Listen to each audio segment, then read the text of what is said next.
नमस्कार साथियों। तो मध्य प्रदेश के कर्मचारियों के लिए एक बहुत ही बड़ी खबर सामने आ रही है, जहां जनवरी 2026 से लागू होगा 8वां वेतन आयोग। कर्मचारियों को मिलेगा एरियर का फ़ायदा। तो चलिए इसे विस्तार से जान लेते हैं, लेकिन उससे पहले अगर आपने हमारे यूट्यूब चैनल एमपी एम्प्लॉयज़ को सब्सक्राइब नहीं किया तो ऐसी लेटेस्ट न्यूज़ के लिए पहले हमें सब्सक्राइब करें, ताकि आने वाली वीडियो आप तक पहले पहुँच सके।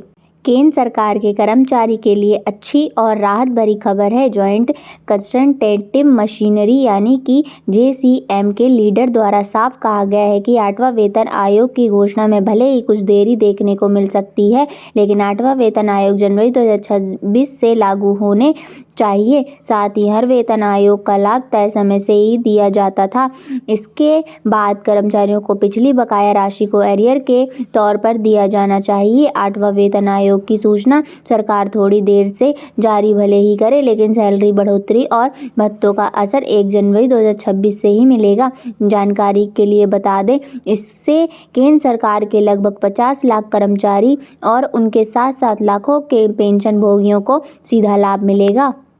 जानकारी के लिए बता दें कि national counselling joint consultative machine के सचिव शिव गोपाल मिश्र ने कहा है कि केंद्र सरकारी कर्मचारी और पेंशन भोगियों की वेतन वृद्धि और पेंशन बढ़ोतरी का असर जनवरी से ही लागू किया जाना चाहिए। सरकार द्वारा भले ही इसकी घोषणा देरी से क्यों न की जाए, लेकिन वेतन बढ़ोतरी की प्रभावी तिथि 10 साल से आगे नहीं बढ़ाई जा सकती, यानी कि 7वें वेतन आयोग की तरह ही 8वें वेतन आयोग के फायदे भी 1 जनवरी 2026 से मिलने चाहिए, चाहे नोटिफिकेशन देरी से ही क्यों न जारी किया जाए।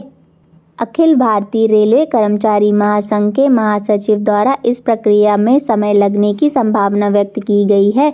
8वें वेतन आयोग का गठन किया जाएगा और वह हितधारकों के साथ साथ विचार विमर्श भी करेगा। फिर इसके बाद 8वां वेतन आयोग की सिफारिशें प्रस्तुत की जाएंगी, फिर इसे सरकार द्वारा अनुमोदन दिया जाएगा। इस देरी के बावजूद वेतन वृद्धि की प्रभावी तिथि 1 जनवरी 2026 से ही होनी चाहिए। 7वें वेतन आयोग का उदाहरण देखा जाए तो वेतन वृद्धि 1 जुलाई 2016 से लागू की गई थी, लेकिन कर्मचारी को जनवरी 2016 से ही शुरू होने वाले 6 महीने का एरियर भी दिया गया था। इस तरह 8वें वेतन आयोग में भी कर्मचारी को इस बार की बकाया धनराशि का एरियर मिलना चाहिए।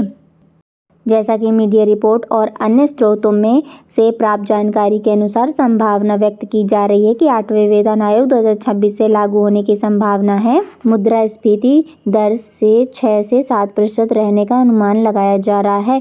वहीं अमृत इंस्टीट्यूशन एक्टिविटीज़ की ताज़ा रिपोर्ट के मुताबिक 8वां वेतन आयोग के तहत वेतन में 30 से 34% तक की बढ़ोतरी होने की उम्मीद जताई गई है। हालांकि सरकार अभी इस बारे में आधिकारिक जानकारी नहीं दे रही है, लेकिन नई सैलरी स्ट्रक्चर मुद्रास्फीति और आर्थिक विकास के अनुसार समायोजन किया जाएगा और सभी पदों पर समानता सुनिश्चित करने का लक्ष्य 8वां वेतन आयोग करेगा। कर्मचारियों को अब नोटिफिकेशन का इंतजार है।